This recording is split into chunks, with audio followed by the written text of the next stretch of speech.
The notification popped up on my laptop at 1:55 p.m. on a Tuesday, right in the middle of reviewing quarterly reports for the manufacturing plant I managed in Columbus, Ohio.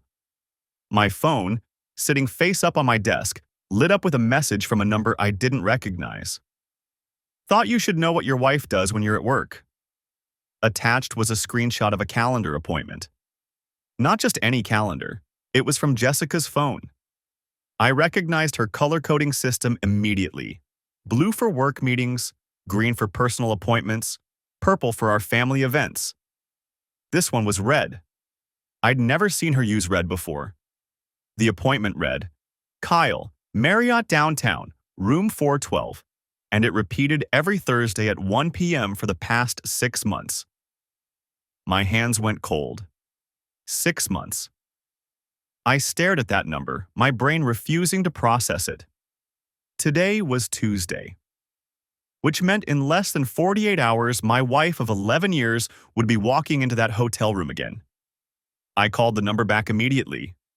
It rang 4 times before going to voicemail. No greeting, just the default robotic message. I tried again. Same result. My next call was to Jessica. She answered on the second ring, her voice bright and cheerful. Hey babe, what's up? I'm just leaving the gym. The gym. Tuesday afternoon. That's where she always said she was on Tuesdays and Thursdays. I'd never questioned it. She joined about 7 months ago, said she wanted to get back in shape after our youngest, Emma, turned 5. How was your workout? I asked, keeping my voice steady. Oh, the usual. Treadmill, some weights. I'm exhausted. Thinking about grabbing a smoothie before I pick up the kids. Want me to bring you anything? She sounded so normal. So perfectly, infuriatingly normal. No, I'm good. See you tonight? I hung up before she could respond. My office suddenly felt too small, the walls pressing in. I grabbed my jacket and told my assistant I was taking a personal afternoon. She looked concerned but didn't ask questions. In my truck, I sat in the parking lot and opened the message again. The screenshot was clear, recent, dated from yesterday. Someone had access to Jessica's phone, or her calendar was synced to a device they could see. Who would send this to me? And why now, after 6 months? I drove home on autopilot, my mind spinning through possibilities. Maybe it was a mistake. Maybe Kyle was a personal trainer and the hotel had a gym. But why a room number? And why would that be on her personal calendar in red? Our house was empty when I arrived. Jessica wouldn't be back with the kids for another hour. I went straight to our bedroom, to her nightstand. Her iPad was there, plugged in and charging. We'd never had passwords between us, a decision that now felt either incredibly naive or about to be vindicated. The iPad unlocked with my thumbprint. We'd registered both our prints on all our devices years ago, back when we had nothing to hide from each other. Or at least, back when I thought we had nothing to hide. I opened her calendar app, and there it was. The red appointments, stretching back 26 weeks. Every Thursday at 1 p.m. Kyle, Marriott Downtown, room 412. But there was more. I scrolled forward. The appointments continued into the future, scheduled out for the next 3 months. My wife had planned her affair through the summer, right past our anniversary in August. My hands shook as I checked her messages. She deleted the main text thread. I could see Kyle's name in her contacts, but when I opened it, there was nothing there. She'd been careful, but she'd missed something. In her email, I found confirmations from the Marriott. Not under her name, under his. Kyle Brennan. The emails were forwarded to her with a simple message each time. All set for Thursday. Beautiful. Beautiful. He called my wife beautiful. I took screenshots of everything. The calendar, the emails, the contact information. I sent them all to my personal email and my phone. Then I carefully placed the iPad back exactly as I'd found it, making sure the charging cable was at the same angle. In my home office, I locked the door and started searching. Kyle Brennan, Columbus, Ohio. LinkedIn showed me a corporate attorney at Whitman and Associates, one of the mid-sized firms downtown. 34 years old. Graduated from Ohio State Law School. His profile picture showed a guy with dark hair, expensive suit, the kind of smile that probably worked well in court, and apparently worked well on married women too. I clicked through his connections. My stomach dropped. Jessica was there, connected to him. Her profile said, Marketing Director at Prestige Consulting. That was true. She'd been promoted 8 months ago. Right before the gym membership. Right before the Thursday appointment started. I checked her LinkedIn activity. She'd liked several of his posts about legal updates, business networking events. Professional enough on the surface, but now every interaction looked different. Had they met through work? Had this started as innocent networking that turned into something else? The front door opened downstairs. I heard Emma's high-pitched voice chattering about her day at kindergarten, and Jake, our 8-year-old, arguing with her about something trivial. Jessica's voice floated up, warm and maternal, settling their dispute with practiced ease. I closed my laptop and sat there, listening to my family move through the house below me. The sounds I'd heard every day for years, the soundtrack of my life. My wife helping our daughter with her backpack. My son begging for a snack. The dog barking, excited by their arrival. Everything sounded the same. But nothing would ever be the same again. I had 48 hours until Thursday at 1 p.m. 48 hours to decide what to do with the information burning a hole in my chest. I opened my laptop again and started making a plan. I sat in my truck in the plant parking lot for 20 minutes before I trusted myself to drive. The screenshots were backed up to 3 different email accounts. The evidence was secure. But what I did with it, that required a clear head. By the time I pulled into our driveway, I'd made 2 decisions. First, I wasn't confronting Jessica yet. Not until I knew exactly what I was dealing with. She'd been lying to my face twice a week for 6 months. She was practiced at this. If I tipped my hand too early, she'd have time to construct a story, delete more evidence, maybe even coordinate with Kyle on what to say. Second, I needed to know if this was just an affair or something worse. Were they planning to leave their respective spouses? Was there money involved? Joint accounts I didn't know about? I needed the full picture before I made my move. The house was still empty. I had maybe 45 minutes before Jake's bus arrived. I went straight to our home office and locked the door. The laptop I'd used earlier sat exactly where I'd left it. I opened a new browser window and pulled up our joint bank accounts. Nothing unusual. Regular deposits from both our paychecks. Normal spending patterns. The gym membership she'd mentioned, $89.99 monthly charge to Fitness First, started 7 months ago. So that part wasn't a complete lie. She'd actually joined a gym. Perfect cover. I checked our credit card statements next, going back 6 months. This took longer. I was looking for hotel charges, restaurant bills, anything that didn't match her supposed schedule. There. 4 months ago, a charge to Nordstrom for $347. I remembered that day. She'd come home with shopping bags, shown me a new dress for a work function. Navy blue, professional. I'd barely looked at it. But the date, it was a Thursday. And the timestamp on the charge was 3:47 p.m.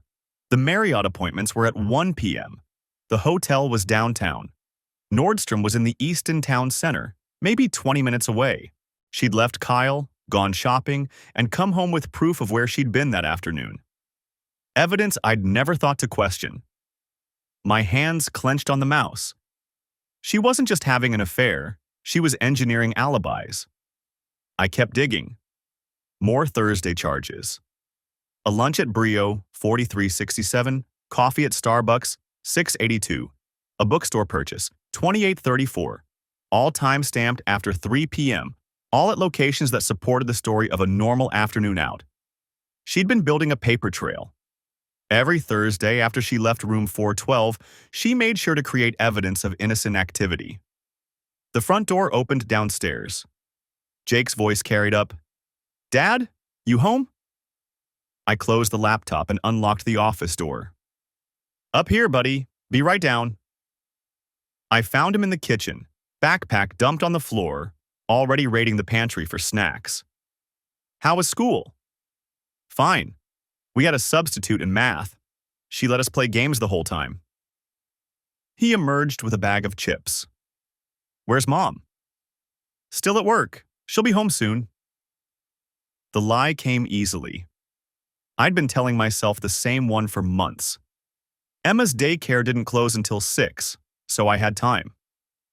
I set Jake up with homework at the kitchen table and went back upstairs. This time I opened my own laptop and created a new document. Started listing everything I knew, everything I'd found. Dates, times, evidence. The pattern was clear, but I needed to see it written out. Needed to understand the scope. 26 appointments, 6 months. Every Thursday at 1 p.m. Except I scrolled back through the calendar screenshots on my phone. There were gaps. Weeks where the red appointment didn't appear. I cross-referenced with my own calendar. Thanksgiving week, no appointment. The week I'd had the flu and worked from home, no appointment. Spring break, when we'd taken the kids to my parents' place in Michigan, no appointment. She only met him when she knew I'd be at work, when the schedule was normal, when there was no risk I'd come home early or need her for something. Calculated. Careful. This wasn't passion overriding judgment. This was planned, systematic deception. My phone buzzed. Text from Jessica. "Running late, meeting went long. Can you grab Emma from daycare?" I checked the time. 5:23 p.m. Her office was 15 minutes from Emma's daycare. If her meeting had actually run long, she'd barely make it before they closed at 6. I texted back, "Sure, no problem." Then I opened the tracking app we'd installed on each other's phones 2 years ago. It was supposed to be for safety so we could find each other in emergencies. We'd never used it. The app took a moment to load. When it did, Jessica's location popped up. She wasn't at her office. She was at Easton Town Center, the same shopping complex where she'd bought that dress 4 months ago, where Nordstrom and Brio and half a dozen other alibi-generating stores were located. I watched the blue dot that represented my wife. It didn't move. She was stationary, probably in a store, probably creating another receipt to prove she'd been somewhere innocent. On a Tuesday, my brain caught up with what I was seeing. This wasn't a Thursday appointment, this was something else. Either she was actually shopping or... The dot moved. Slowly, through the parking lot, then onto the main road, heading toward Emma's daycare. I grabbed my keys. "Jake, I'm getting your sister. Lock the door behind me." "Can I come?" "Not this time. I'll be back in 20 minutes. I made it to Little Learners Academy with 10 minutes to spare, parked where I could see the entrance. Jessica's car wasn't there yet. I went inside, signed Emma out. She chattered about her day while I buckled her into her car seat. Something about painting and how Tyler ate paste again. I made the appropriate responses, but my attention was on the parking lot entrance. Jessica's silver Lexus pulled in just as I was closing Emma's door. She saw my truck immediately. Her expression, surprise, then something else. Recalculation. She parked and walked over, professional smile in place. "Hey, I didn't think you'd be here yet. You said you were running late. Figured I'd help out." I kept my voice normal, easy. Meeting ended earlier than I thought. She leaned into the truck, kissed Emma's forehead. "Hi, baby. Good day?" "I painted a flower. I can't wait to see it." Jessica straightened, looked at me. "Thanks for grabbing her. I need to run into Target for a few things. You guys head home?" "Sure. See you there." I watched her walk back to her car. Watched her pull out of the lot and head toward Target, which was right next to Easton Town Center, where she'd been 20 minutes ago. She'd lied. Right to my face. About something that didn't even matter. Because lying had become automatic. Emma sang to herself in the back seat while I drove home. Some song from daycare about sharing. I gripped the steering wheel and focused on breathing steadily. Jake was where I'd left him. Homework half done, chips mostly gone. I got Emma settled with her toys and went back to the office. The document I'd started was still open on my laptop. I added a new line. Tuesday, 5:30 p.m. Jessica at Easton Town Center lied about location. Then I opened a new search window and typed, Divorce Attorneys, Columbus, Ohio. I wasn't ready to call one yet. But I needed to know my options, needed to understand what came next. The first result was a firm downtown. Baxter and Walsh, family law specialists. Their website showed a professional team photo. I scrolled through the attorney profiles, looking for someone who handled high-conflict cases. Diane Baxter. Senior partner. 23 years experience. Specializes in complex asset division and custody disputes. I bookmarked the page. Then I went back to the bank statements and started documenting every Thursday for the past 6 months. Every charge, every timestamp, every piece of the pattern. By the time Jessica got home at 6:47 p.m. with Target bags and apologies about traffic, I had a file folder on my laptop labeled Evidence with 43 screenshots and a 10-page timeline. She kissed my cheek in the kitchen, asked about my day, started making dinner like nothing was wrong, and I set the table and helped Jake with his math homework and pretended right back, because I wasn't ready yet. But I would be. The house was dark when I pulled into the driveway Wednesday evening. Jessica's car sat in its usual spot, and through the kitchen window I could see her moving around, probably starting dinner. Everything looked exactly as it should. I sat in the truck for a moment, letting the engine tick as it cooled. Tomorrow was Thursday. Tomorrow at 1 p.m. she'd walk into room 412 at the Marriott downtown for the 27th time. The number felt obscene. My phone buzzed. A text from my brother Dan. Still on for the game Sunday? I stared at it. Sunday felt like it existed in a different universe, one where I still watched football and drank beer and pretended my life made sense. Yeah, sounds good, I typed back. Inside, Emma was setting the table with the kind of chaotic enthusiasm only a 5-year-old could manage. Forks clattered against plates. Jake sat at the counter doing homework, his pencil moving in frustrated scratches across the page. Daddy, Emma launched herself at my legs. We're having tacos. I can see that. I lifted her up and she wrapped her arms around my neck. Over her shoulder, I watched Jessica at the stove, browning meat in a skillet. She glanced back and smiled. Hey you, good day? Same as always. I set Emma down. How about you? Busy. The Carlson account is killing me.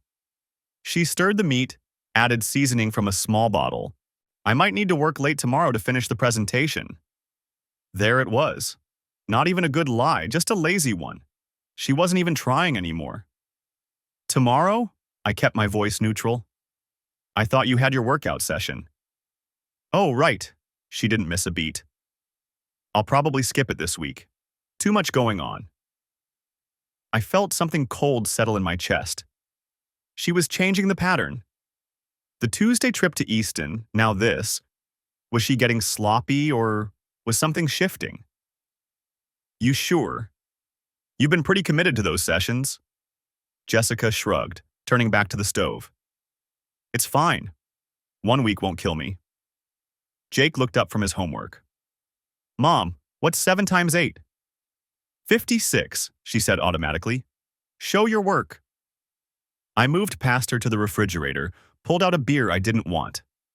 My mind was racing. If she was canceling the Thursday appointment, that changed everything. The plan I'd been building, watching, documenting, waiting for the right moment, It all hinged on the pattern holding. Unless she wasn't canceling. Unless this was just another layer of deception. Actually, Jessica said, I might just go in early instead. Get it done before the day gets crazy. How early? I don't know, maybe 10? She brought the skillet to the table, started spooning meat into taco shells. Why all the questions? Just wondering if I need to handle drop-off. No, I've got it. She sat down, passed the shells to Emma. You're being weird. Jake snorted. Dad's always weird. Hey, I pointed my beer at him. Respect your weird father. Dinner continued like that. Normal, easy, the kind of meal we'd had 1,000 times before. Jessica asked about my day. I asked about hers. The kids argued about whether hard or soft tacos were superior. Emma got salsa on her shirt. And the whole time I watched my wife lie. Not about the affair. She didn't mention Kyle, didn't slip up, didn't give anything away. But I saw it now in everything she did. The way she checked her phone when she thought I wasn't looking. The slight pause before she answered questions about her schedule. The practiced smoothness of her alibis. 11 years of marriage, and I'd never noticed. Or maybe I had, and I'd just chosen not to see it. After dinner, I helped Jake with his math while Jessica gave Emma a bath. The house filled with the sounds of splashing water and Emma's off-key singing. Normal. Perfectly, infuriatingly normal. When the kids were finally in bed, Jessica curled up on the couch with her laptop. I sat in the chair across from her, pretending to read something on my phone while actually watching her reflection in the dark TV screen. She was typing, deleting, typing again. Her face was illuminated by the blue glow of the screen, her expression focused.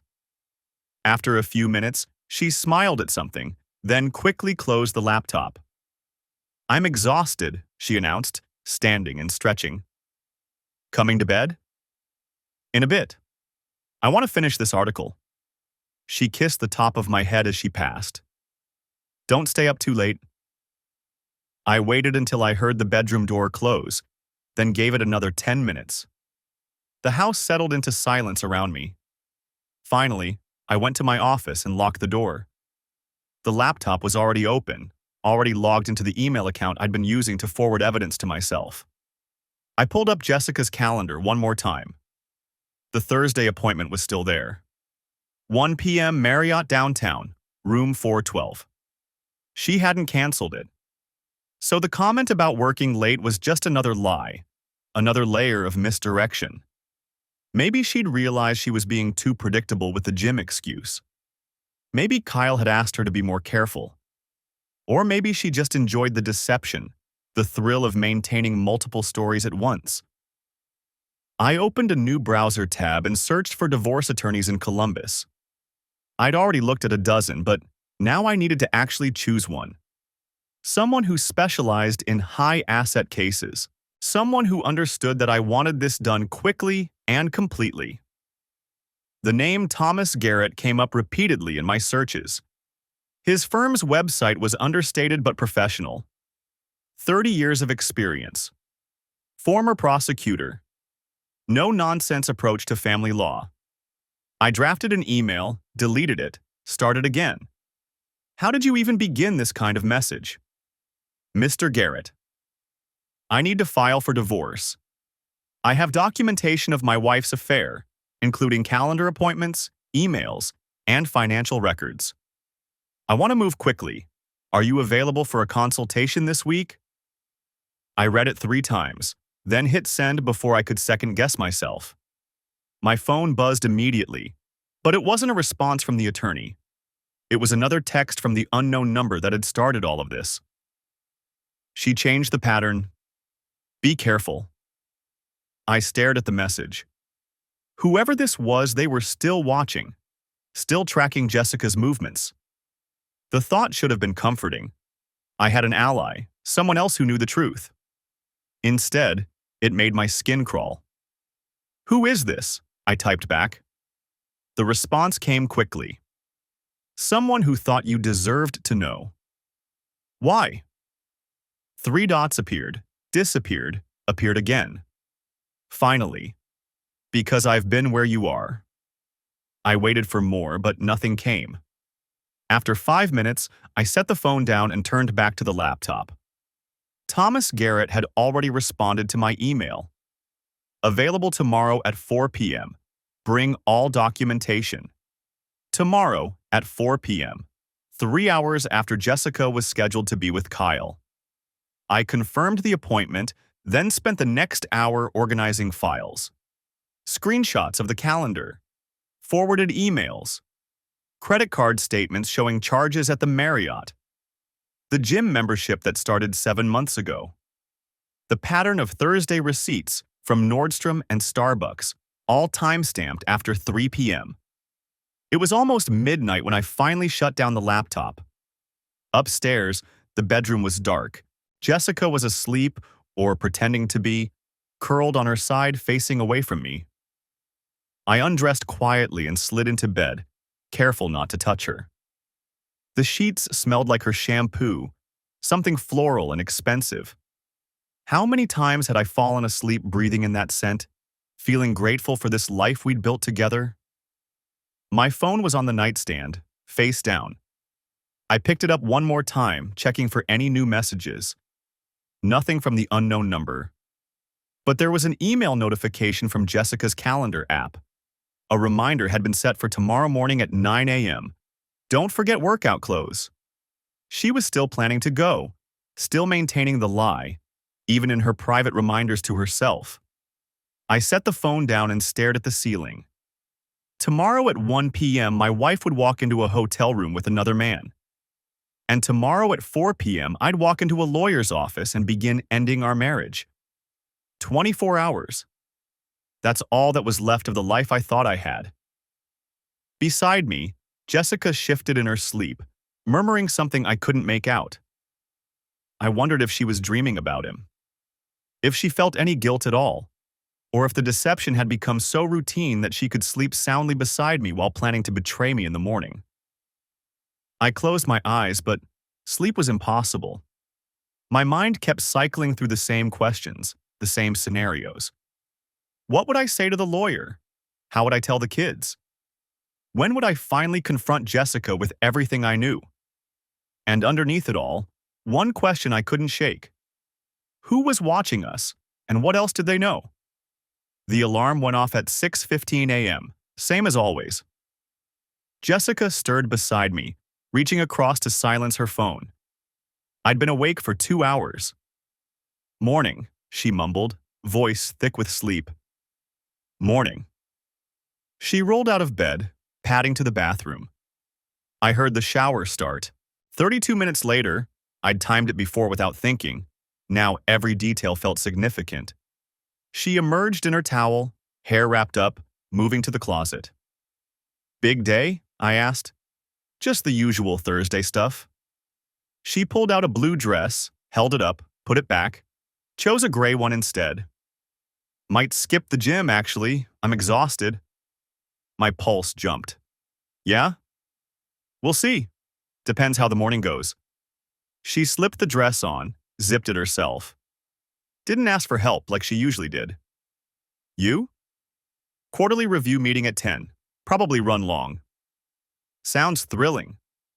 She smiled, applying mascara in the mirror. That same smile I'd loved for 11 years. It looked exactly the same. I watched her get ready, cataloging everything.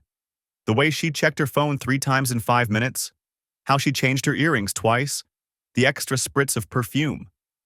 Downstairs, Jake was already at the table with a bowl of cereal. Emma wandered in wearing mismatched socks, dragging her backpack. "Daddy, can you braid my hair?" "Sure, sweetheart." I braided Emma's hair while Jessica made coffee. She hummed something under her breath. Poured 2 cups, handed me one. Our fingers touched briefly. "Thanks," I said. "Of course." Jake finished his cereal, rinsed the bowl without being asked. Jessica noticed. "Look at you being responsible," she said, ruffling his hair. "Can I have screen time tonight?" "We'll see." The morning unfolded like 1,000 others. Backpacks checked, lunches packed, shoes located. Jessica kissed both kids goodbye at the door. Kissed me too, quick and familiar. "Love you," she said. "Love you too." Her car pulled out at 7:52. The kids' bus came at 8:03. I stood in the empty kitchen, coffee going cold in my hand. My phone buzzed. Unknown. She just confirmed with him. 1 p.m. I stared at the message, typed back, "Who is this?" No response. I drove to work on autopilot, parked in my usual spot. Made it to my office before anyone else arrived. Locked the door, pulled up the backup files on my laptop. Everything was still there. Calendar screenshots, LinkedIn profile, the pattern of purchases. 6 months of evidence. My meeting at 10 was actually happening. Quarterly production review with the plant supervisors. I sat through 2 hours of charts and projections, contributing when expected, taking notes. Nobody noticed anything different.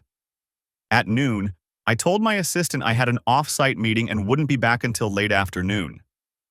"Want me to reschedule your 3 o'clock?" she asked. "No, I'll make it back for that." I drove downtown. The Marriott was on 4th Street, a 15-story building with a parking garage attached. I'd driven past it 100 times, never thought twice about it. Now I pulled into the garage at 12:35, found a spot on the 3rd level with a view of the entrance. Waited. At 12:51, Jessica's silver Accord turned into the garage. I watched her drive past, 2 levels below me. She parked near the sky bridge that connected to the hotel. Sat in her car for a moment, checking her phone. Then she got out, smoothed her dress, walked toward the sky bridge with her purse over her shoulder. She looked nervous or excited. I couldn't tell from this distance. I gave her 5 minutes, then followed. The sky bridge led directly into the hotel's 2nd floor. I took the stairs down to the lobby. Marble floors, leather furniture, a bar that wasn't open yet. The front desk was staffed by 2 people, both busy with guests. I sat in a chair near the elevators, partially hidden by a column. Pulled out my phone like I was waiting for someone. At 1:03, a man in a suit crossed the lobby. Tall, dark hair, confident walk. He pressed the elevator button, checked his watch. Kyle Brennan looked exactly like his LinkedIn photo. The elevator arrived. He stepped in. The doors closed.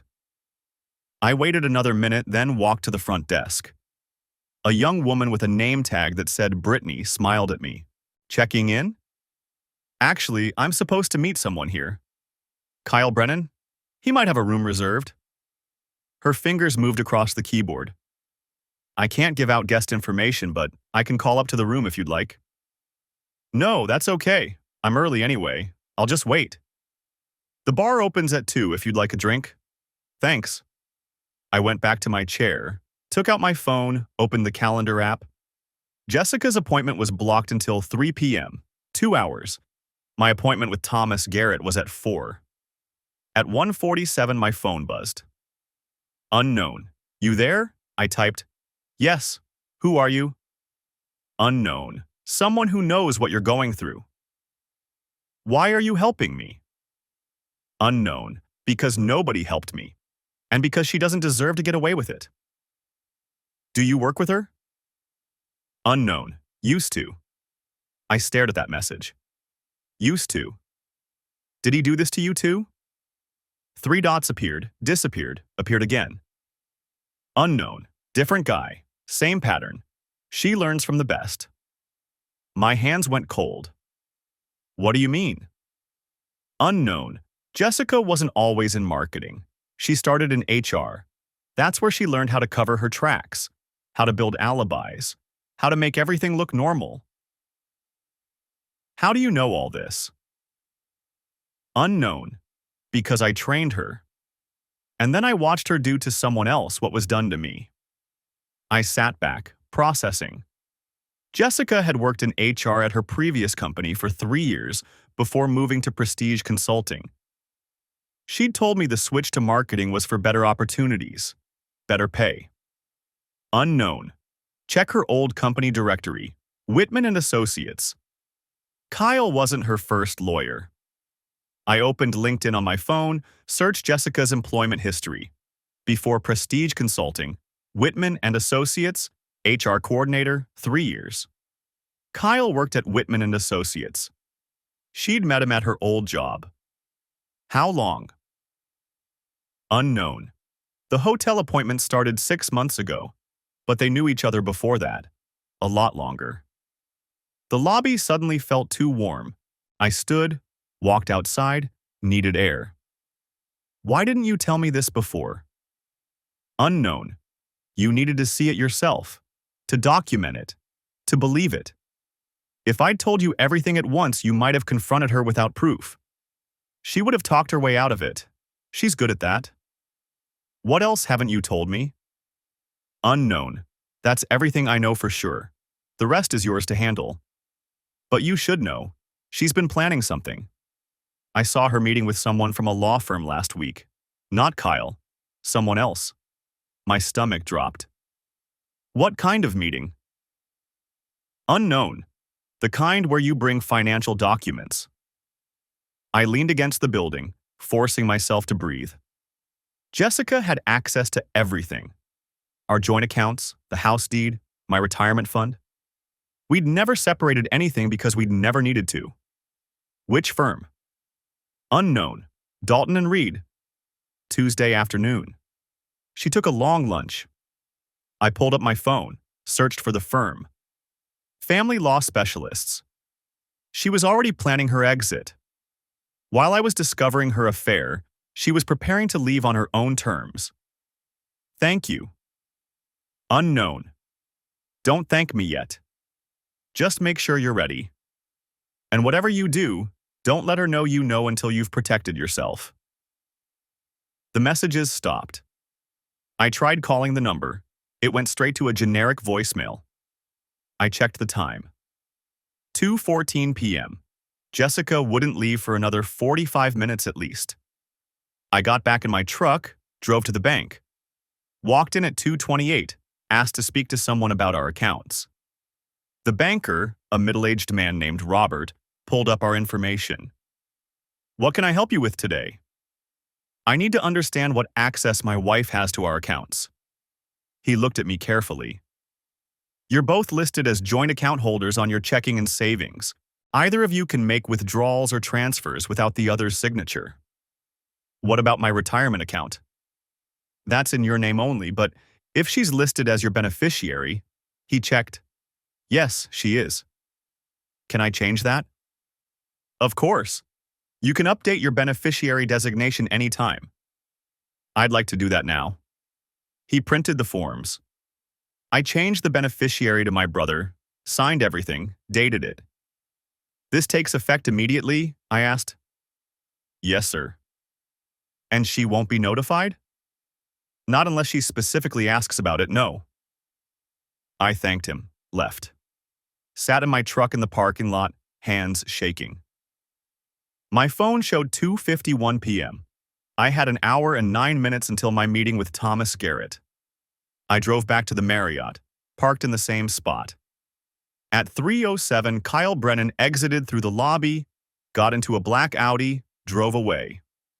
At 3:22, Jessica emerged. She walked quickly, head down, got into her car. I watched her check her makeup in the rearview mirror, reapply lipstick. Then she pulled out her phone, typed something. My phone buzzed. Jessica's text. Skipped the gym after all. Grabbing coffee, then heading home. Need anything? I typed back, I'm good. See you tonight. She pulled out of the garage at 3:28. I waited 5 minutes, then drove to Thomas Garrett's office. I parked in the visitor's lot of Garrett and Associates at 4:47 p.m., my hands still steady on the wheel. The anonymous contact's message burned in my pocket. Jessica, meeting with Dalton and Reed about financial matters. She wasn't just having an affair, she was planning her exit strategy. The question was, who would move first? Thomas Garrett's office occupied the 3rd floor of a renovated warehouse building downtown. Modern glass, exposed brick, the kind of place that charged premium rates and delivered results. His paralegal, a woman in her 50s with reading glasses on a chain, led me to a conference room overlooking the Scioto River. Mr. Garrett will be right with you, she said, setting down a legal pad and pen. Can I get you water? Coffee? Water's fine. She returned with a glass just as Garrett walked in. Mid-40s, salt and pepper hair, navy suit without a tie. He carried a thin leather portfolio and moved with the efficiency of someone who billed by the 10th of an hour. Thanks for seeing me on short notice, I said. Your message indicated urgency. He sat across from me, opening the portfolio to reveal a yellow legal pad already filled with notes. Before we begin, I need to clarify our attorney-client relationship. Anything you tell me stays confidential. I don't judge, I don't moralize, I document, I strategize, and I execute. Understood? Understood. Good. Walk me through it. Start from the beginning. I pulled out my phone and began with the screenshot that had arrived Tuesday afternoon. Garrett took notes in precise shorthand while I explained the iPad discovery, the LinkedIn research, the Thursday surveillance at the Marriott. When I mentioned the second anonymous message about Dalton and Reed, his pen stopped moving. She's already consulting with a divorce attorney? That's what my source claims. Someone who says they trained her in HR at Whitman and Associates. And you don't know who this person is? No idea. Garrett tapped his pen against the legal pad. That's concerning. Anonymous sources can be helpful, but they can also be manipulative. We need to verify this independently before we factor it into our strategy. How? Leave that to me. For now, let's focus on what we know for certain. He flipped to a clean page. You've documented 6 months of hotel meetings. You have calendar evidence. You've confirmed the location. You know the identity of the other party. That's solid. What about financials? Joint accounts, credit cards, retirement funds? Everything's joint except our individual retirement accounts. I changed my beneficiary this afternoon from Jessica to my kids. Smart. What about the house? Both names on the deed. We bought it 9 years ago. Current value? Around $320. We owe $140 on the mortgage. He made more notes. Vehicles? 2 cars, both paid off. Titles in both names. Her income versus yours? She makes $85 as marketing director. I'm at 92 base, plus annual bonus that varies between 10 and 15. Garrett looked up. Ohio is an equitable distribution state, not community property. That means the court divides assets fairly, not necessarily 50-50. But with 2 young children and relatively equal incomes, you're looking at something close to an even split unless we can demonstrate fault. Adultery is fault. It can be, but Ohio is also a no-fault divorce state. Most judges won't penalize someone financially for an affair unless it directly impacted marital assets. Did she spend joint funds on the affair? Hotel rooms on shared credit cards? Gifts purchased with marital money? I thought about Jessica's meticulous planning. The shopping receipts she'd saved as alibis. I don't know. I'd need to go through credit card statements. Do that tonight. Print everything from the last 6 months. Look for charges at the Marriott, unusual purchases, cash withdrawals. We need to show she was depleting marital assets to fund the affair. What about custody? Garrett's expression softened slightly. That's where this gets complicated. Ohio courts prioritize the best interests of the child. Absent abuse or neglect, they generally favor shared parenting. Your wife's affair doesn't automatically disqualify her as a parent. The words hit harder than I expected. So she gets to blow up our family and still get equal time with our kids? Most likely, yes, unless we can demonstrate that her behavior directly harms the children's welfare. He paused. I know that's not what you want to hear, but I'm not going to lie to you about how this works. I took a long drink of water, forcing myself to think strategically instead of emotionally. What about the house? Can I keep it? You can request it as part of the settlement. You'd need to refinance in your name only and buy out her equity. With your income and her equal earnings, that's feasible. But she could make the same request. The kids are settled there. Jake's school, Emma's kindergarten. That's a good argument for primary residential custody of the home. Not guaranteed, but it strengthens your position. Garrett made another note. Now, about timing. You said she's potentially consulting with Dalton and Reed? According to my source. If that's true, she might be planning to file first. In Ohio, there's no real advantage to filing first except psychological control of the narrative. But if she's already strategizing, we need to move quickly. He looked at me directly. How fast do you want this to happen? I want to file before she does. That means we draft the petition tonight, file tomorrow morning. I can request temporary orders regarding the house, the children, financial accounts. But once we file, there's no going back. Are you certain? I thought about Jessica's face this morning, kissing Emma goodbye. The practiced ease of her lies. The color-coded calendar that had hidden 6 months of betrayal. I'm certain. Then we need to discuss service of process. How do you want her to receive the papers? What are my options? We can have a process server deliver them at her workplace, at home, or anywhere she can be reliably found. Some people prefer private service at home to avoid public embarrassment. Others want the opposite. I remembered the original plan, bursting into a beauty salon, making a public scene. But Jessica didn't work in a beauty salon. She worked in a corporate office at Prestige Consulting, surrounded by colleagues and clients. The fantasy of public humiliation suddenly seemed petty and self-destructive. At work, I said, but discreet.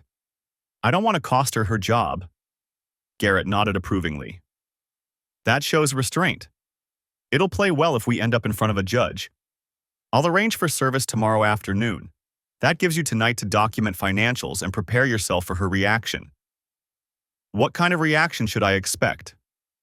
Depends on the person. Some spouses go into immediate denial, others get angry, some try to negotiate on the spot. A few break down completely. He closed his portfolio. My advice? Don't be home when she's served. Go somewhere public, take the kids if possible. Let her process the initial shock alone, then communicate only through me. She's going to want to talk. Of course she will. And you're going to direct her to contact me, no exceptions. Anything you say to her can be used in court. Anything she says to you without witnesses can be denied later. All communication goes through attorneys from this point forward. The finality of it settled over me like a weight. 11 years of marriage, reduced to legal strategy and documented evidence. Garrett must have seen something in my expression because his voice softened. I know this feels clinical, but emotion is what gets people in trouble during divorce. The clients who fare best are the ones who treat it like a business transaction. Protect your assets, protect your relationship with your kids, and let me handle the legal warfare. And the affair, Kyle Brennan? What about him? Do we go after him somehow? Alienation of affection? Anything like that? Garrett shook his head. Ohio doesn't recognize alienation of affection claims. You can't sue him for sleeping with your wife. Frankly, he's irrelevant to the legal process. Your fight is with Jessica, not him. I must have looked disappointed because he added, that doesn't mean there aren't other ways to make your feelings known, but they need to be legal, controlled, and not jeopardize your case. Understand? Understood. He stood, extending his hand. I'll have the petition drafted by 8 a.m. tomorrow. We'll file at 9 when the courthouse opens. Service at her office around 2 p.m. By tomorrow night, your marriage will officially be over. I shook his hand, the weight of the decision settling into my bones. One more thing, Garrett said as I reached the door. You mentioned changing your retirement beneficiary to your kids. Make sure you document everything you do to protect assets. Time-stamped emails to yourself, screenshots, written logs. If she claims you're hiding money or acting in bad faith, we need proof of every action you've taken. I will. Good. And get those credit card statements tonight. I need them by 7 a.m. I walked back to my truck as the sun set over the river, the city lights beginning to flicker on. Somewhere across town, Jessica was probably leaving her office, heading home to make dinner and help with homework, playing the role of devoted mother and faithful wife. Tomorrow, that performance would end. I pulled out my phone and opened my banking app. Time to start documenting everything. The house felt different when I walked through the door at 11:47 p.m. Same furniture, same pictures on the walls, same toys scattered across the living room floor. But I saw it all differently now, like looking at a stage set instead of a home. Jessica was already in bed, lamp on, reading something on her phone. She looked up when I entered the bedroom, her expression perfectly calibrated between mild concern and casual interest. "Long meeting," she said. "Everything okay?" I'd prepared for this moment during the drive home. Practiced the tone, the words, the body language. Nothing could seem different. Not yet. "Supplier issue in Michigan," I said, pulling off my tie.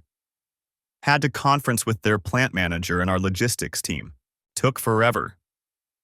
The lie came easier than I expected. Maybe because I'd watched her do it so smoothly for 6 months.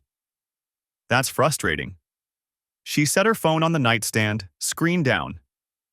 "Did you eat?" "Grabbed something on the way back." I went through my normal routine. Changed clothes, brushed my teeth, checked my own phone for work emails I had no intention of reading. When I climbed into bed beside her, she shifted closer, her hand finding my shoulder. "You seem tense," she said. Every muscle in my body locked up. Her touch felt like a stranger's hand, worse than a stranger's because I knew exactly where those hands had been that afternoon.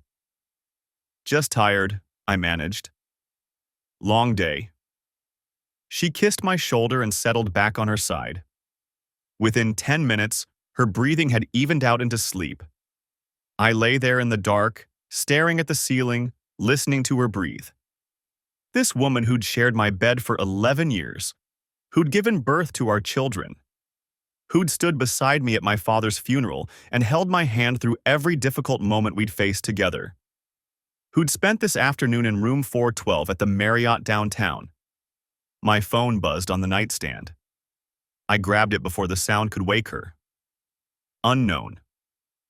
"Did you meet with the attorney?" I stepped out of bed carefully, grabbed my phone, and headed downstairs. The kitchen was dark except for the microwave clock showing 12:23 a.m. "Me? Yes. Filing tomorrow morning." Unknown. "Good. Don't back down. She won't." Me. "You said you knew her at Whitman & Associates. How long ago?" 3 dots appeared, disappeared, appeared again. Unknown. 4 years. I was senior HR coordinator. She was my trainee for 8 months before she moved to Prestige. Me. "And Kyle?" Unknown. "He made partner 2 years ago. Jessica reported to me when they started their first affair." First affair? The words sat on the screen like a diagnosis. Me. First? Unknown. It ended when she left the firm. Or I thought it did. Apparently they reconnected. I leaned against the kitchen counter, phone gripping tight enough to hurt. Me, why didn't you tell me 4 years ago? Unknown. I didn't know you existed. She wore her ring but never talked about her family. Very compartmentalized. I only found out she was married when I saw the announcement about your daughter's birth in the company newsletter Prestige sends to partner firms. Me, how did you know to contact me now? Unknown. I still have friends at Whitman & Associates. They told me Jessica had been coming to the building for lunch meetings with Kyle. I did some digging, found your information through LinkedIn connections. When I saw the pattern starting again, I couldn't stay quiet. Me. You said you went through something similar. Unknown. My husband. Different circumstances, same betrayal. Nobody warned me. I lost 2 years of my life trying to save something that was already dead. I won't let that happen to someone else if I can help it. Me. Thank you. Unknown. Don't thank me yet. Tomorrow is when it gets hard. She'll cry, she'll apologize, she'll promise to change. She'll tell you it meant nothing, that you're the one she really loves, that she'll do anything to fix this. Me, you think I'll believe her? Unknown. I think you'll want to. That's what makes it dangerous. I set the phone down and opened the refrigerator, staring at the contents without seeing them. Jessica had done meal prep on Sunday. Containers of chicken and vegetables lined up in neat rows, each labeled with the day of the week. Thursday's container was gone. She'd taken it to work, maintained the fiction of her normal routine, probably eaten it at her desk after returning from the Marriott. The attention to detail was almost impressive. My laptop sat on the kitchen table where I'd left it that morning. I opened it and logged into our joint credit card account. Garrett had asked for documentation. Time to see exactly how much money had funded this affair. The charges painted a clear picture once I knew what to look for. Every Thursday for the past 6 months, purchases at Easton Town Center between 2:30 and 3:15 p.m. Clothing stores, coffee shops, bookstores, small transactions, nothing suspicious in isolation. But together, they formed an alibi timeline. She'd leave the hotel, drive to Easton, make purchases with timestamps, create evidence of where she was supposed to be. I started a spreadsheet. Date, location, amount, time. 26 rows of data, each one representing a Thursday afternoon I'd believe she was working late or meeting clients or running errands. Then I went back further, before the hotel appointment started. January, December, November of the previous year. Lunch charges downtown, multiple times per week. Always at restaurants within walking distance of Whitman and Associates. My hands stopped moving on the keyboard.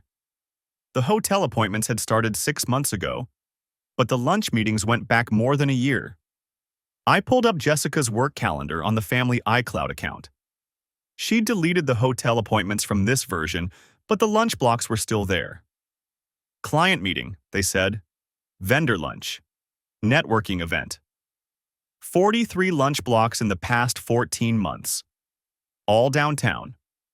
All on weekdays when I was at the plant and the kids were at school. The anonymous contact was right.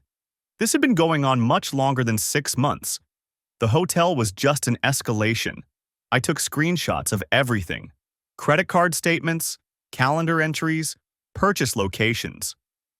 Organized them by date in a folder labeled Financial Records 2023-2024.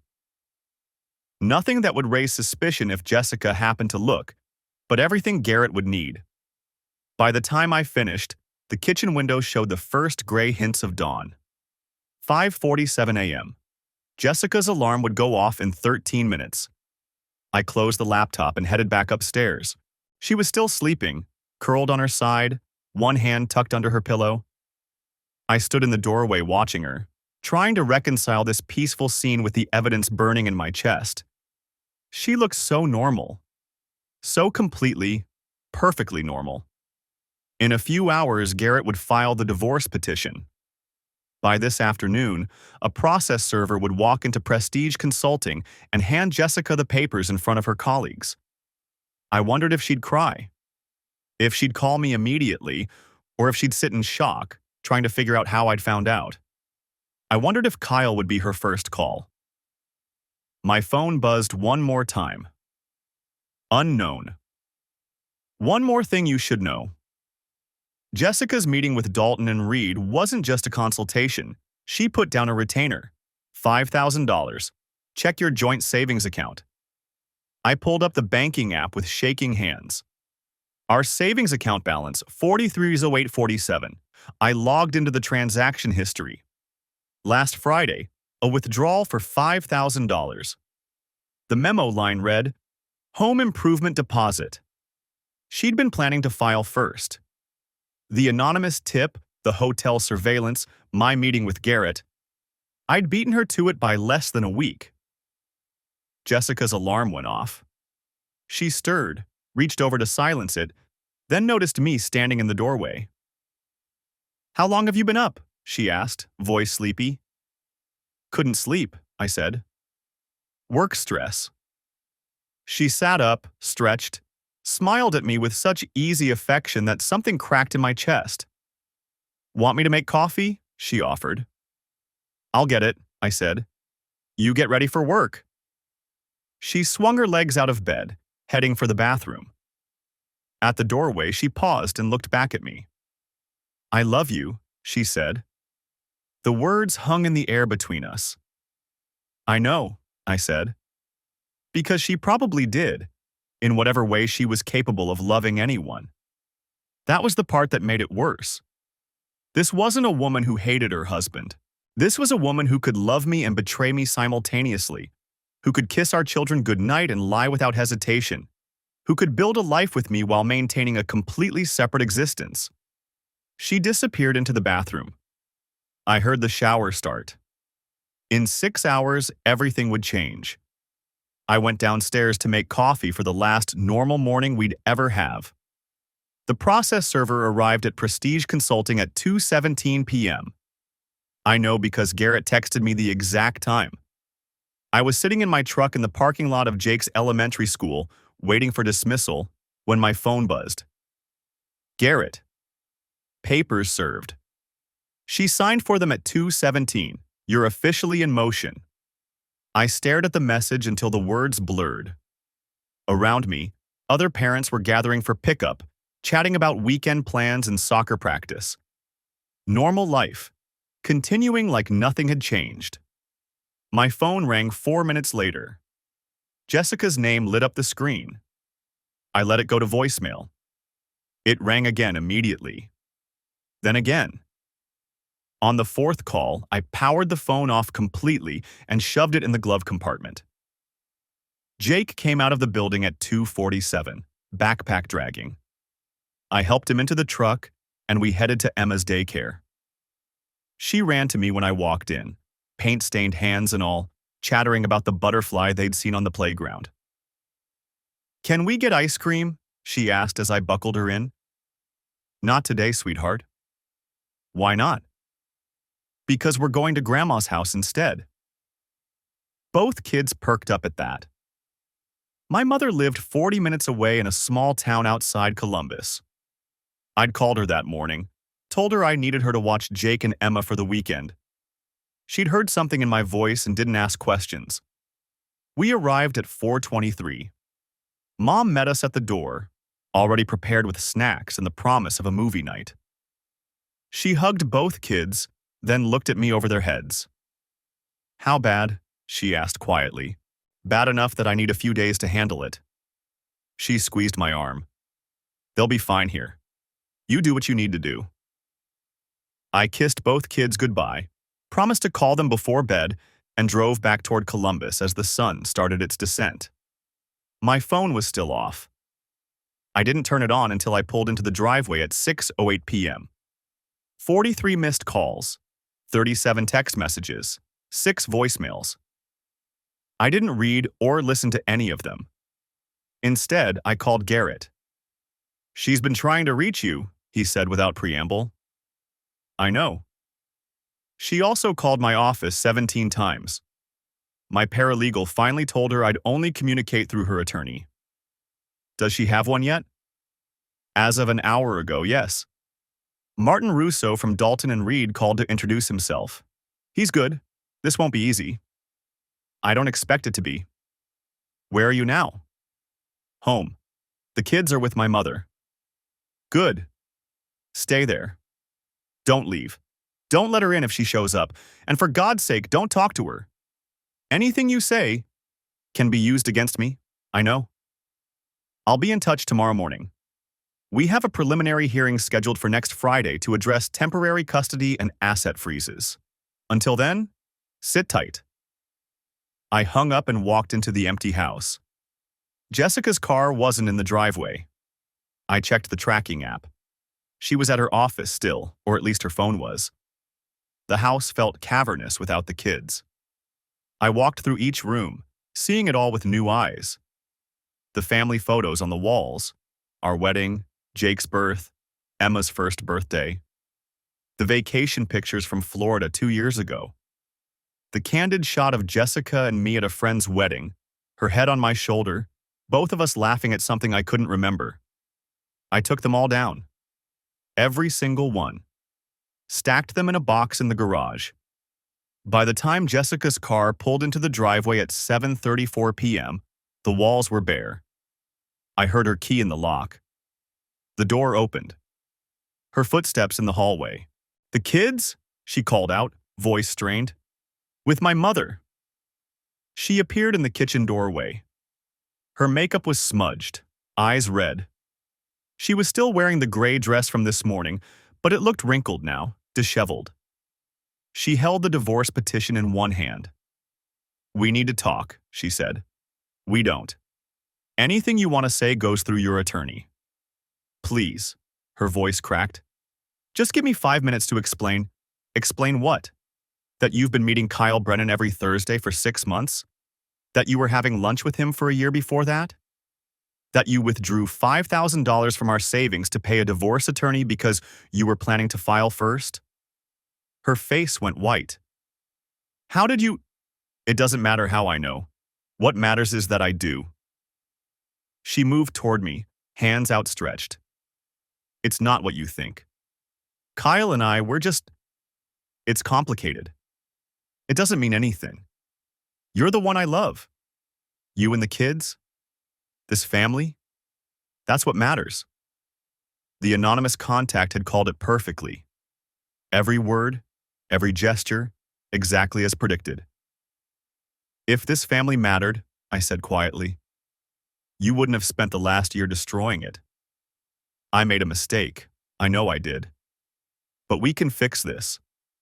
Counseling, therapy, whatever you want. I'll end it with Kyle today. Right now. I'll call him and end it while you're standing here. You already ended it. The moment you decided to lie to me for a year. The moment you scheduled those hotel rooms. The moment you looked our kids in the eye and pretended everything was fine." Tears were streaming down her face now. "Please don't do this. Think about Jake and Emma.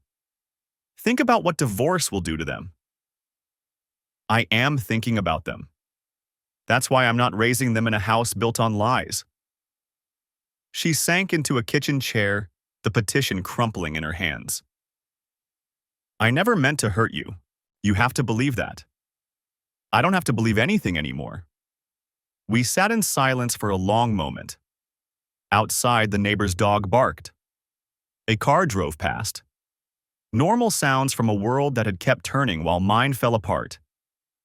"Where do we go from here?" Jessica finally asked. "You go to your attorney.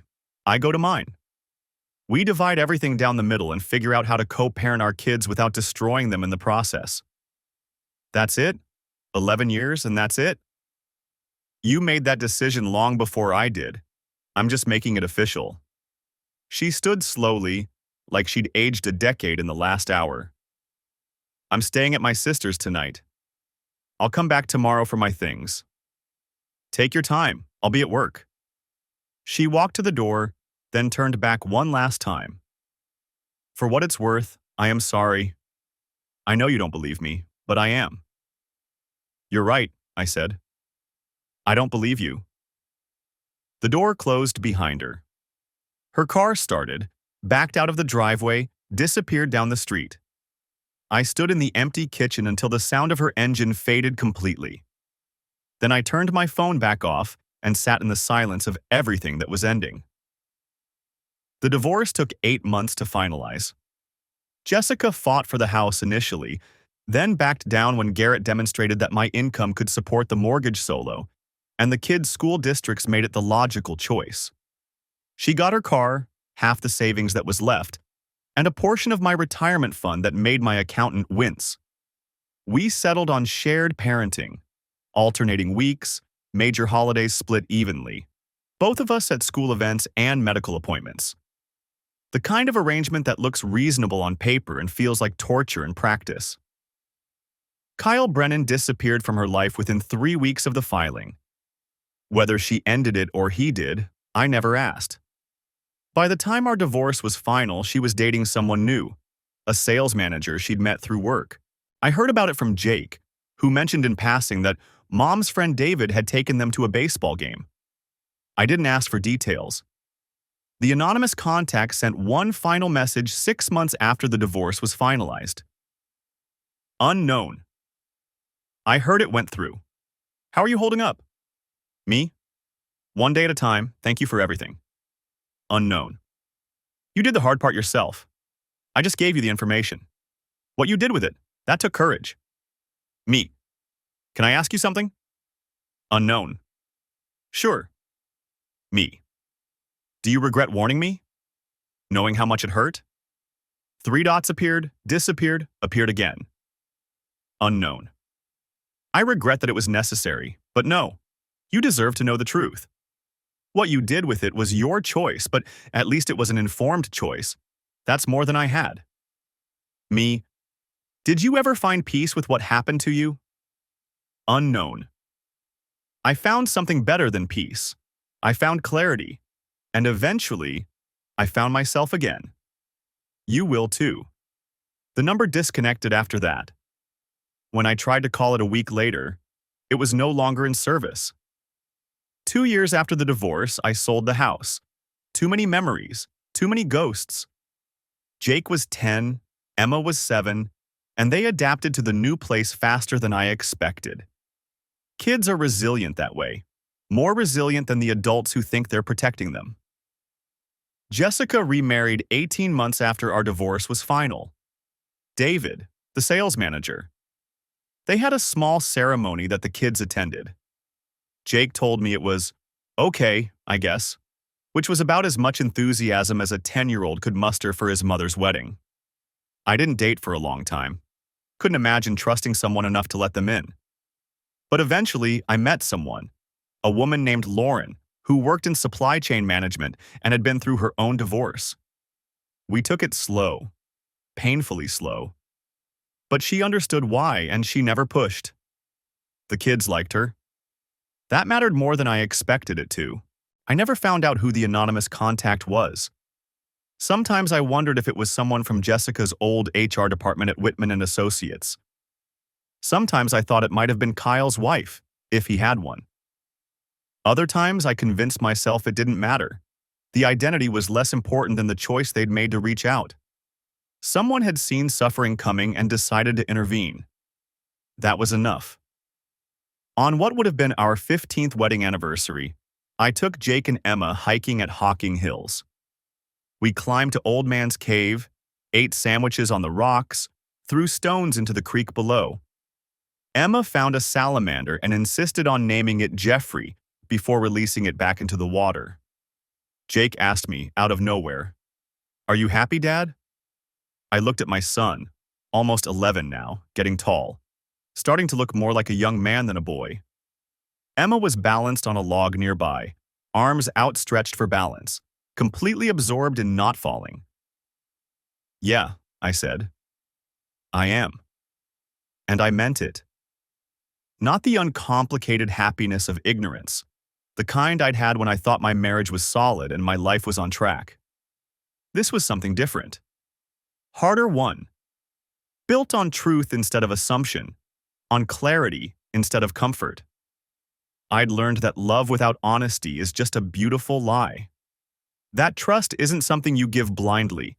It's something you build carefully, brick by brick, with someone who values it as much as you do. That sometimes the kindest thing you can do for your children is show them that you won't accept betrayal, even when walking away is the harder choice. Jessica had taught me what I wouldn't tolerate. Lauren was teaching me what I deserved. And my kids, they were teaching me that endings aren't always tragic. Sometimes they're just necessary transitions to something better. "Good," Jake said, turning back to the creek. "I'm happy too." Emma jumped off the log, stumbled, caught herself. "Did you see that? I almost fell, but I didn't." "I saw," I called back. "You've got good balance." She beamed at me and climbed back on the log to try again. We stayed at the creek until the sun started to set, then hiked back to the car as the woods filled with the sounds of early evening. Crickets and birds and the rustle of wind through leaves. The world continuing its rotation, indifferent to human drama, offering its small beauties to anyone willing to notice. I'd lost a marriage. I'd lost the future I'd imagined. I'd lost the naive belief that good intentions and hard work were enough to protect you from betrayal. But I'd gained something too. Self-respect. Clarity. The knowledge that I could survive the worst thing I'd imagined and come out the other side still capable of joy. That night, after the kids were asleep, I deleted every screenshot, every piece of evidence, every document related to the affair and the divorce. I didn't need them anymore. The past had served its purpose. It had shown me the truth, given me the strength to act, and taught me lessons I'd carry forever. But I didn't need to carry the weight of it anymore. I thought about the anonymous contact one last time, whoever they were, wherever they were. I hoped they'd found their own version of peace, their own creek to sit beside, their own small joys to balance against the pain. And then I closed the laptop and went to bed, ready for whatever came next. Because the truth is, betrayal doesn't destroy you unless you let it. It changes you, absolutely. It breaks something that can never be fully repaired. But it also reveals what you're made of underneath all the comfortable assumptions and easy trust. I'd been made of something stronger than I knew, and that was enough.